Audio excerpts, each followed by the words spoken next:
En todas las épocas, la gente se ha formado una imagen mental de cómo funciona el mundo, tanto en una escala grande como pequeña. En siglos previos, el conocimiento sobre la naturaleza se denominaba filosofía natural. Así fue como se desarrolló la ciencia moderna. Hoy día, la física en particular, quisiera dar una respuesta a la pregunta de qué es lo que mantiene unido al mundo en su esencia. Para ello, debemos emplear la geometría. La geometría ha sido estudiada desde la antigüedad. Todos conocemos el teorema de Pitágoras desde la escuela. La palabra geometría, de hecho, significa agrimensura. En aquella época, la gente imaginaba que la Tierra era plana, de manera que las superficies se representaban como planos rectos. Esto se conoce hoy como geometría euclidiana. El antiguo filósofo Euclides se conoce como el padre de la geometría. En la representación vectorial moderna, constituye la base para la descripción matemática de las estructuras geométricas en casi todas las ciencias. Si regresamos a la agrimensura de la Tierra, debemos emplear una superficie curva. Vemos allí que una línea de conexión no es recta, aun cuando siempre vayamos hacia adelante sobre el globo. Triángulos representados sobre una esfera también son curvos. Este tipo de geometría se denomina geometría esférica. La teoría de las superficies curvas fue desarrollada por el matemático alemán Bernhard Riemann. Pasemos ahora a la física. La física moderna se desarrolló a partir del Renacimiento. Desde entonces, se han efectuado experimentos a fin de descubrir y describir las leyes de la naturaleza. Hasta la época de Einstein, los fundamentos de la física surgieron de los logros de Isaac Newton. Newton describió la ley de la gravitación como una ley universal, según la cual los cuerpos celestiales se atraen entre sí, de acuerdo a la inversa del cuadrado de la distancia que los separa. Una segunda ley se refiere a los movimientos a través del tiempo. La aceleración que experimenta un cuerpo es proporcional a la fuerza que actúa sobre él, o en breve, la fuerza es igual a la masa por la aceleración. Esta fuerza también puede ser de origen electromagnético. La velocidad se calcula a partir de la aceleración, y es por ello que nos referimos a la dinámica. Esta también es una ley universal. La teoría de la electricidad, también conocida como electrodinámica, fue desarrollada en el siglo XIX. Esta recibió un formato matemático uniforme por obra de James Clerk Maxwell, conocido como las ecuaciones de Maxwell. Se descubrió que la luz es radiación electromagnética. Sin embargo, esto se enfrentó con las ecuaciones de movimiento de Newton, al demostrar que la velocidad de la luz es la misma para cualquier marco de referencia, en tanto estos marcos no se encuentren acelerados entre sí. Einstein resolvió este problema más tarde, al desarrollar la teoría de la relatividad restringida. Según esta, las longitudes y tiempos se perciben en forma distinta por diferentes observadores, cuya percepción depende del grado de movimiento de los observadores entre sí. Este conocimiento no resulta claro por intuición, sin embargo, representa un progreso en la descripción de la naturaleza. Según este principio, todas las ecuaciones matemáticas que describen la naturaleza resultan independientes del movimiento del observador. Por tanto, es un método de descripción objetivo. Luego de que alcanzó este resultado, él quiso extender su metodología a sistemas que están acelerados entre sí, que es el caso más general. Trabajó en esta teoría durante una década, para luego denominar la relatividad general. Esta puede explicarse como sigue. En el espacio, los planetas son atraídos por su estrella central, y por ende siguen órbitas elípticas. La fuerza responsable se denomina gravedad, y provoca un movimiento acelerado dirigido hacia la estrella central. Einstein, por tanto, pudo incluir a la gravitación en su teoría de la relatividad general, que se refiere a sistemas con movimiento acelerado. Sin embargo, no pudo emplear las ecuaciones de Newton para ello, ya que éstas no cumplen el ser independientes del movimiento del observador. En vez, eligió un nuevo enfoque geométrico, la geometría de Riemann. Por ello, la teoría general de la relatividad de Einstein se basa en una curvatura del espacio. En base a Riemann, Einstein definió una ecuación de movimiento, denominada ecuación de campo de Einstein. Su solución resulta entonces en la curvatura del espacio. Este enfoque fue completamente novedoso en la física, y se conoce como un cambio paradigmático de la geometría euclidiana a la geometría riemanniana. Sin embargo, este cambio paradigmático solo afectaba al sector mecánico de la física, como la gravitación. No era posible describir así las ecuaciones de Maxwell de la electrodinámica, las cuales solo satisfacen la teoría restringida de la relatividad. Lo mismo aplica para la mecánica cuántica, que se desarrolló poco después de esta teoría de Einstein. Por ende, siguió siendo un sueño el alcanzar una física unificada, como la que existía antes de Einstein y Maxwell. Mientras tanto, hubo un nuevo desarrollo en la geometría de Riemann. En la década de 1920, el matemático francés Élie Cartan encontró que, además de la curvatura del espacio, la torsión del mismo también juega un papel central. Incluso ambos efectos se encuentran relacionados entre sí. Una curvatura del espacio siempre provoca una torsión del mismo y viceversa. Es posible visualizar esto aún en el cuerpo humano. Por lo tanto, la torsión ya se conocía a principios del siglo XX, pero se creía que no influía sobre la teoría general de la relatividad de Einstein. Cartan señaló a Einstein que la torsión también podía emplearse para formular las ecuaciones de Maxwell en la relatividad general. Sin embargo, Einstein no comprendía las matemáticas de Cartan, por lo que se ignoró esta conexión. No fue sino hasta alrededor del año 2000, cuando el físico galés Myron Evans finalmente regresó a este concepto, al demostrar con éxito que todas las áreas de la física pueden unificarse de esta manera. Esto inició otro cambio paradigmático.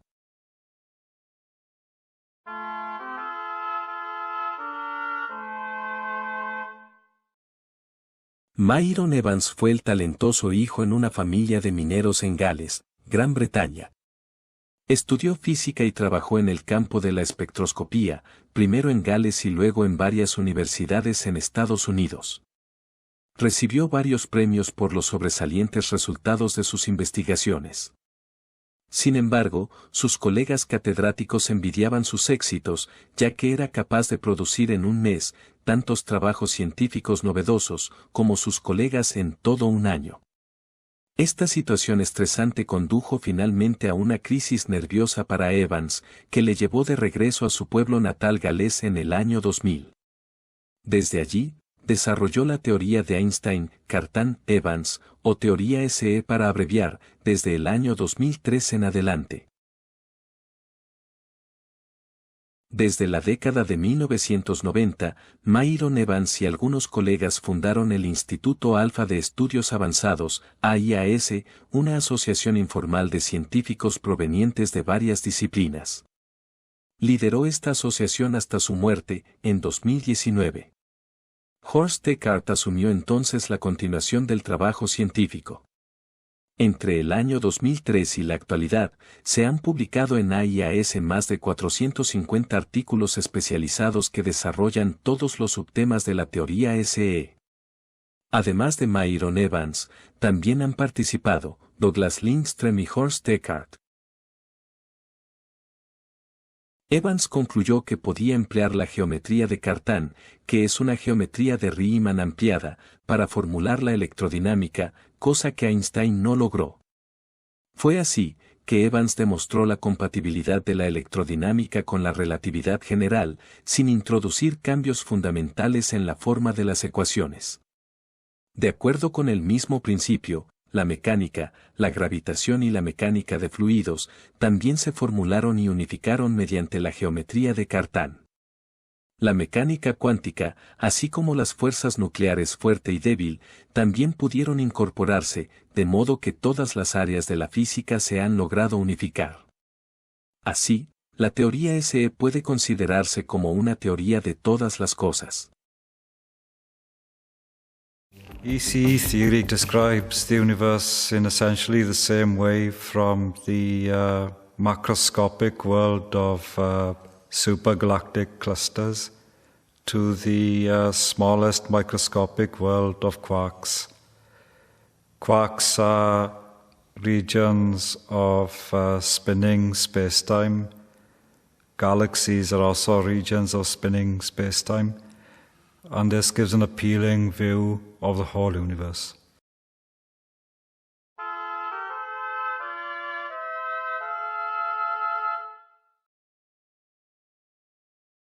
Veamos ahora la geometría de Cartan, antes de entrar a su interpretación física.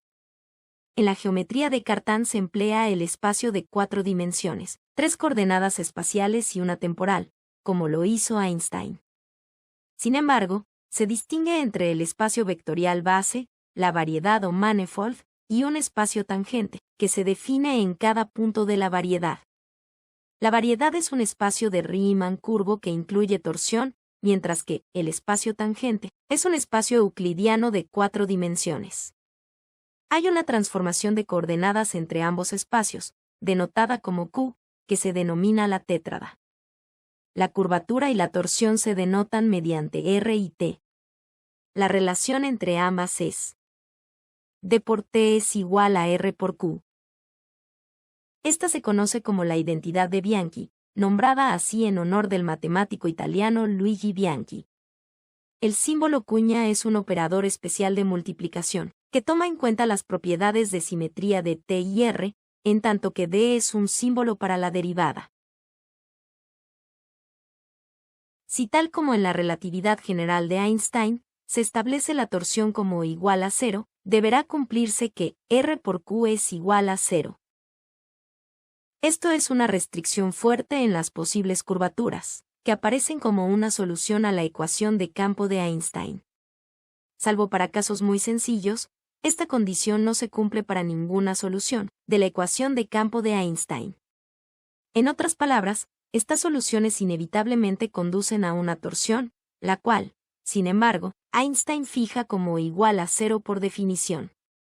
Esto constituye una contradicción irresoluble, que lamentablemente falsifica la totalidad de la teoría de la relatividad general. La ecuación de campo de Einstein solo puede obtenerse a partir de la geometría de Cartan en ciertos casos aproximados.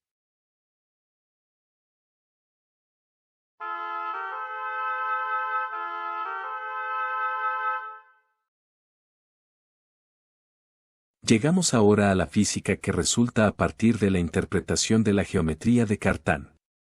Dado que la geometría es puramente matemática, requerimos determinar qué cantidades físicamente medibles se asocian con cada una de las cantidades de la geometría.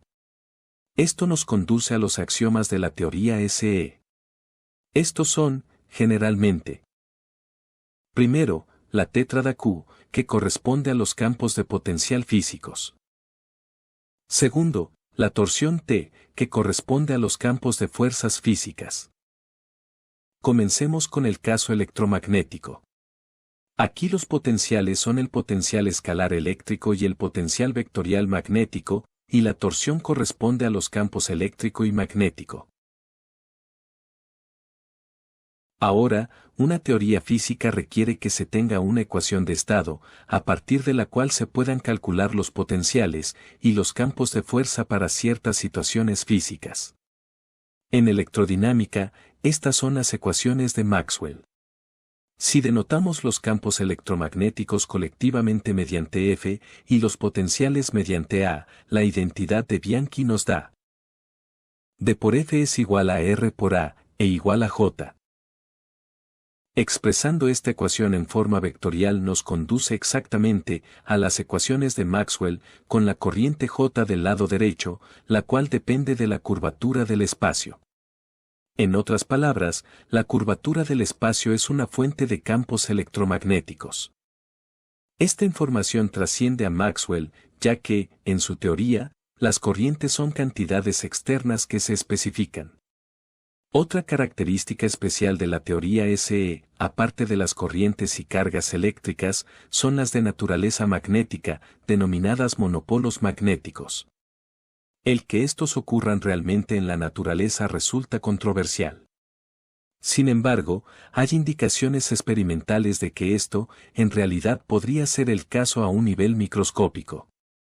Un descubrimiento importante es que, de hecho, no hay corrientes independientes, sino solo campos localizados, que se perciben macroscópicamente como corrientes. Otro descubrimiento importante son las ondas electromagnéticas. En la física establecida, se les considera como ondas transversales, o sea, ondas que oscilan perpendicularmente a su dirección de propagación.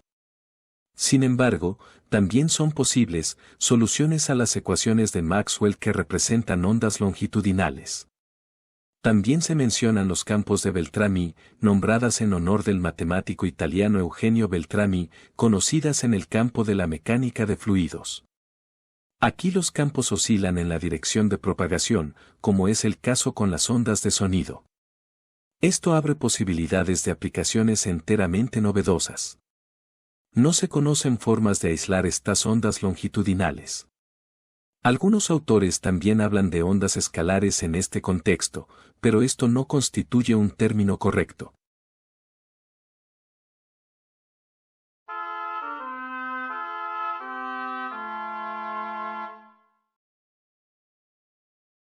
Llegamos ahora al sector mecánico de la teoría SE, concretamente a las leyes de la dinámica y la teoría SE de la gravitación.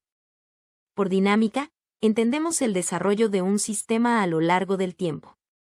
Según Newton, resulta a partir de la ley, fuerza es igual a masa por aceleración. Primero aclaramos que la aceleración es un campo de fuerza, que puede surgir a partir, ya sea de una fuerza inercial o de una fuerza gravitacional. Percibimos las fuerzas inerciales al manejar un automóvil. La atracción de masa gravitacional existe, por ejemplo, entre la Tierra y el Sol. Ambos tipos de fuerzas son equivalentes, lo cual se conoce como principio de equivalencia desde la época de Einstein. Incidentalmente, este principio puede obtenerse a partir de la teoría SE. Procedemos ahora en forma análoga a la electrodinámica, y cambiamos los axiomas de la teoría SE, y así ahora pueden ocurrir los campos mecánicos en lugar de los electromagnéticos. Primero, la tétrada Q corresponde a los campos de potencial mecánicos Q. Segundo, la torsión T corresponde a los campos de aceleración mecánica G. Esta vez la identidad de Bianchi nos da las ecuaciones de movimiento de la dinámica. El campo gravitacional formalmente corresponde al campo eléctrico. En el caso eléctrico se habla de la ley de Coulomb, mientras que en el caso mecánico es la ley gravitacional. Sin embargo, esta es solo una de 4 leyes que aparecen como ecuaciones de campo de la dinámica, en la teoría SE. Resulta aquí un segundo campo de fuerzas mecánico, casi desconocido hasta ahora, que corresponde con el campo magnético ya visto en electrodinámica. Lo denominamos el campo gravitomagnético. Ocurre en igualdad de condiciones que la aceleración ya conocida, y actúa como un campo magnético. Este se genera mediante masas en movimiento en lugar de cargas. Dado que la fuerza gravitacional es mucho más débil que la electromagnética, uno no percibe el campo gravitomagnético en la vida cotidiana. Solo aparece en movimientos satelitales y en dimensiones cósmicas. La rotación de la Tierra crea un campo gravitomagnético. Este posee una estructura similar al campo magnético de la Tierra.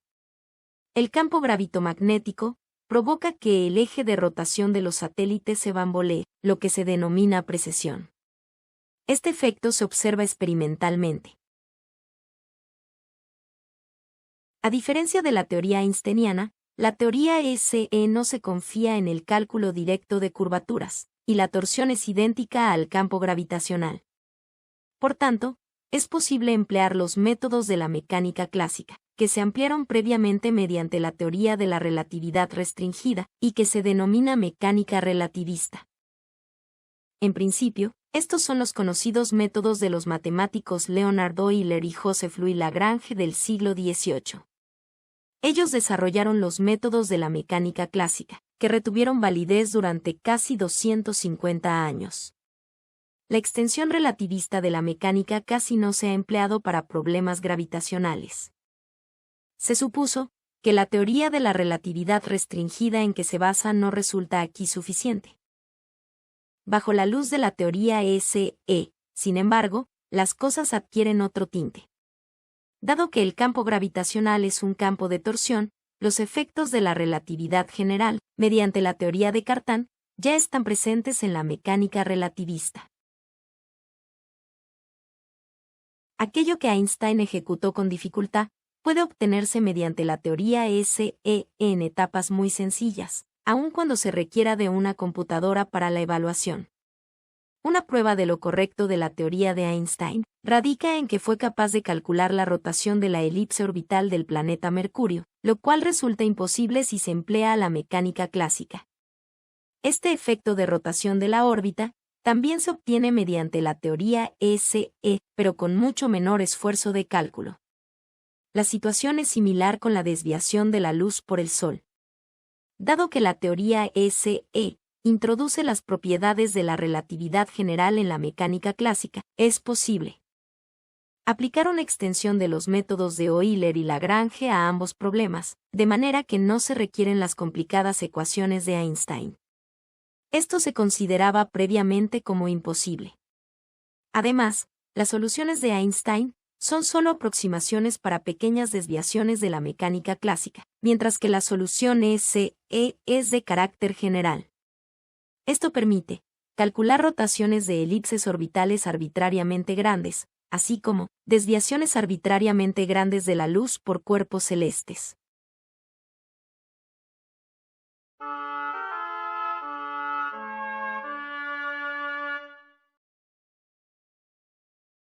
Los flujos de gases y líquidos constituyen un área separada de la física y la tecnología. Se representan mediante campos de flujo, que describen la distribución de velocidades en un flujo. Esta es una especialidad de la mecánica. Se puede demostrar que las ecuaciones de mecánica de fluidos son equivalentes a la electrodinámica. Es así que se regresa a la misma geometría de Cartan, como la electrodinámica y mecánica, y se tiene así una triple unificación de las fuerzas de la naturaleza. Es posible también aplicar la dinámica de fluidos al campo microscópico. Llegamos así a la estructura del espacio mismo. La teoría SE permite una interpretación clara del espacio-tiempo con torsión y curvatura. Denominamos espacio-tiempo a la combinación de las coordenadas de tiempo y espacio. El punto crucial de la interpretación gráfica de este espacio de coordenadas de 4 dimensiones es el imaginar que se encuentra lleno de campos de flujo. Podemos entonces reintroducir la vieja imagen del éter cósmico llenando todo el espacio. El potencial vectorial corresponde a la velocidad de flujo, mientras que el potencial escalar corresponde a la presión del éter. Dicho éter se ve sujeto a las leyes de la dinámica de fluidos, tal como las conocemos de los flujos de aire y agua. Este movimiento del éter puede describirse mediante geometría de Cartan. La aceleración del éter corresponde entonces a la torsión. De manera que, el comportamiento del éter se describe de la misma manera que la electrodinámica y la dinámica de sistemas mecánicos. Así, hemos también incluido al éter a la triple unificación de las leyes de la naturaleza. A diferencia de los modelos previos del éter, el éter de la teoría SE se ve sujeto a las leyes de la relatividad general y por tanto se describe mediante leyes objetivas, que no dependen de la situación de un observador. Este modelo del éter posee consecuencias de largo alcance para nuestra concepción del universo. Sabemos que las galaxias se mueven unas hacia otras en el espacio.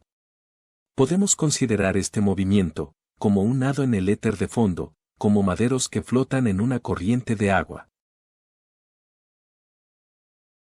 Una cuestión no resuelta en el pasado ha sido el por qué las estrellas ubicadas en los brazos externos de una galaxia en espiral giran a una velocidad uniforme. Las galaxias tienen un centro que consiste en un gran número de estrellas, las cuales generan una fuerte gravitación. Si esta gravedad alcanzase los brazos de esa galaxia, las estrellas allí ubicadas se verían fuertemente atraídas hacia el centro. Este es el resultado que da, tanto la mecánica de Newton como la teoría de la relatividad general de Einstein. Sin embargo, este movimiento no ocurre. Por lo tanto, se ha postulado la presencia de materia adicional invisible, la materia oscura, que compensa exactamente este efecto de atracción al centro. Este tipo de materia nunca se ha logrado detectar mediante cualquier método científico. En contraste, es posible explicar la forma de las galaxias en espiral, de un modo muy sencillo, mediante la mecánica de fluidos SE. Las galaxias en espiral están formadas por un campo de fluido en rotación del éter del espacio-tiempo, el cual rota alrededor del centro de la galaxia. Las estrellas nadan en esta corriente, por decirlo así. En el campo de flujo, el momento angular se conserva. Esto resulta en una velocidad de las estrellas en la dirección de rotación, que es independiente del radio, de manera que no se necesita de materia oscura para la explicación. La luz proveniente de las estrellas se corre más hacia el color rojo, cuanto más lejos ellas se encuentren de nosotros. Se concluye, a partir de esto, que el universo está en continua expansión. Alternativamente, el corrimiento al rojo puede explicarse muy fácilmente mediante un modelo de óptica. Dado que el éter es un medio en el que se propaga la luz, ésta irá perdiendo parte de su energía durante su viaje a través de muchos años luz, transfiriéndola al éter. Este es un conocido proceso en medios ópticos, cuyo índice de refracción sea ligeramente diferente de la unidad. Esta idea no es nueva, se ha conocido durante años como la teoría de la luz cansada, pero aún no ha logrado aceptación en la ciencia, a pesar de que todos los argumentos en su contra pueden refutarse. Así, la expansión del universo puede al menos ponerse en cuestión.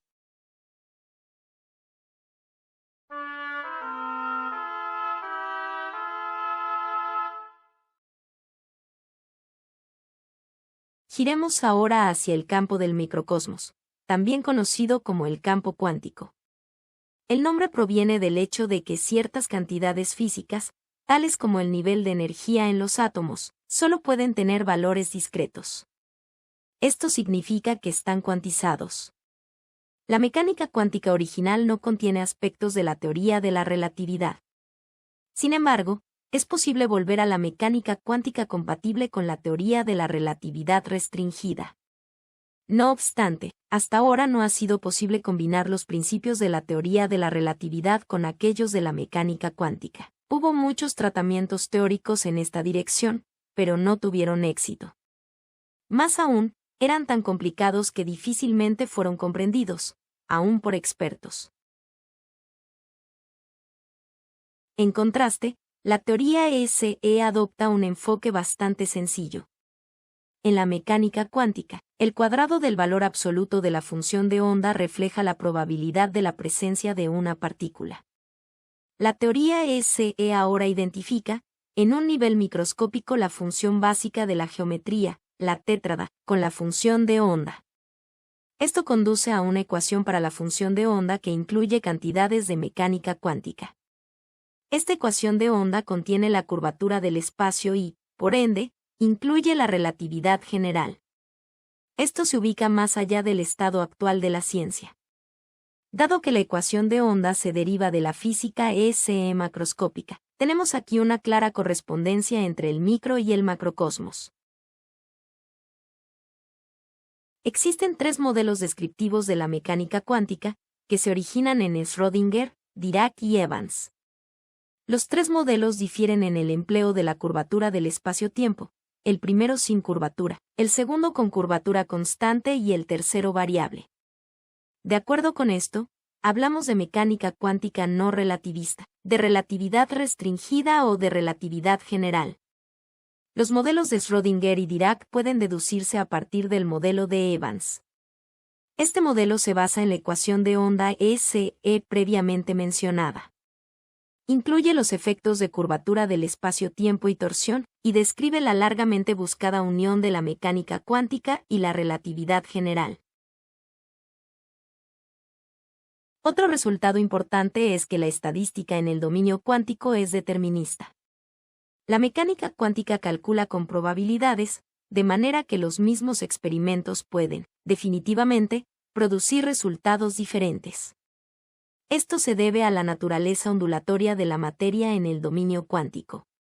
Una partícula que vuela a través de un pequeño agujero no siempre termina exactamente en el mismo sitio sobre la pantalla. El principio de incertidumbre de Heisenberg establece que ciertas combinaciones de cantidades físicas no pueden registrarse con ningún grado de exactitud. Sin embargo, la validez general de este principio fue refutada por Myron Evans y Horstickart. En principio, la física cuántica se comporta como la estadística clásica. Uno no puede afirmar que los procesos en la naturaleza se vean exclusivamente sujetos al azar. La teoría SE permite aplicaciones en el dominio cuántico basados en efectos de resonancia. Si una onda de la estructura del vacío del espacio-tiempo choca con un átomo de hidrógeno, puede producirse un efecto de resonancia a una longitud de onda adecuada. Esto cambia los niveles de energía del átomo de modo tal que un electrón acotado puede separarse fácilmente. Este es un posible mecanismo para la cosecha de energía del vacío.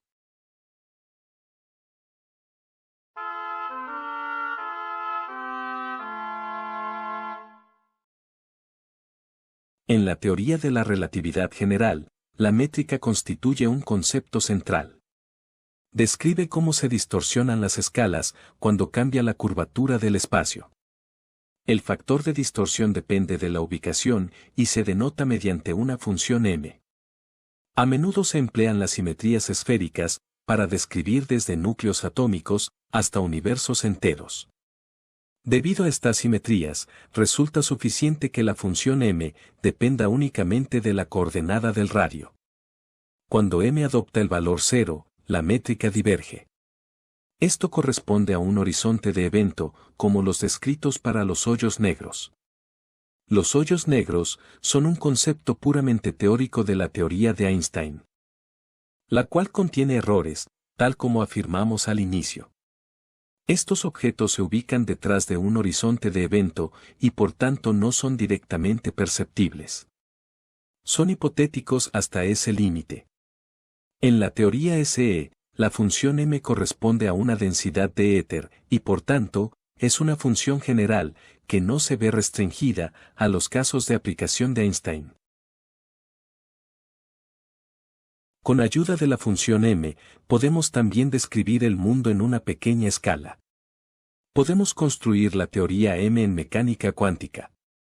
Dado que las órbitas cuánticas poseen una estructura rotacional, no resulta poco razonable suponer que las partículas elementales representan vórtices locales de éter. Dentro de un tornado, en su ojo, todo es silencio. Por tanto, podemos suponer que la densidad del éter allí se aproxima a 0. Esto sugeriría que hay un horizonte de evento dentro de cada partícula elemental. La función m resulta en una fuerza atractiva, que ocurre además del electromagnetismo y la gravedad. La llamamos la fuerza del vacío. No posee contraparte clásica y solo puede ser descrita empleando teoría SE.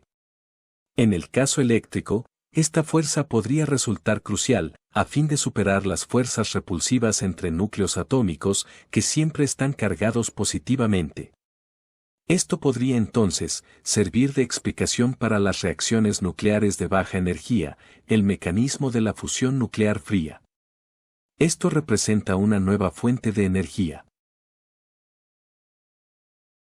Ya hemos mencionado que la teoría SE ha tenido éxito en la unificación de la mecánica cuántica con la relatividad general.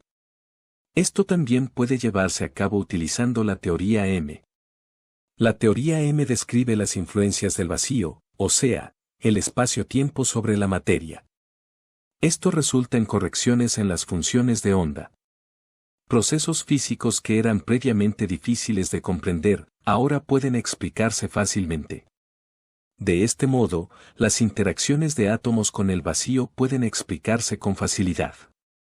Esto resulta, por ejemplo, en una partición adicional en el espectro del hidrógeno, que se conoce como corrimiento Lamb. Otra consecuencia de la función m es que se vuelven posibles movimientos más veloces que la velocidad de la luz. Según la teoría de la relatividad restringida, esto resultaría imposible. Wir haben jetzt sehr viel über Physik gehört und es war mein Ziel, Ihnen die Neuerungen näherzubringen, die sich aus der ECE-Theorie ergeben. Diese Änderungen sind so massiv, dass sie einen Paradigmenwechsel bewirken. Die letzten Paradigmenwechsel dieser Tragweite waren die Einführung der Relativitätstheorie und der Quantenmechanik. Beides liegt schon 100 Jahre zurück. Einstein sagte, Probleme kann man niemals mit derselben Denkweise lösen, durch die sie entstanden sind. Das trifft auch auf die Probleme der heutigen Zeit zu. Wir haben heute beispielsweise ein Energieproblem und werden es nicht mit herkömmlichen Techniken lösen können. Es braucht neue Ansätze in der Grundlagenforschung, um daraus Methoden abzuleiten, die wir sinnvoll anwenden können. Hierzu ist die ECE-Theorie geeignet. Myron Evans und ich haben diese Theorie in über 15-jähriger Arbeit entwickelt. Sie enthält so viele neue Ansätze, dass es sich lohnt, sich mit ihr zu beschäftigen. Ich wünsche Ihnen viel Erfolg dabei.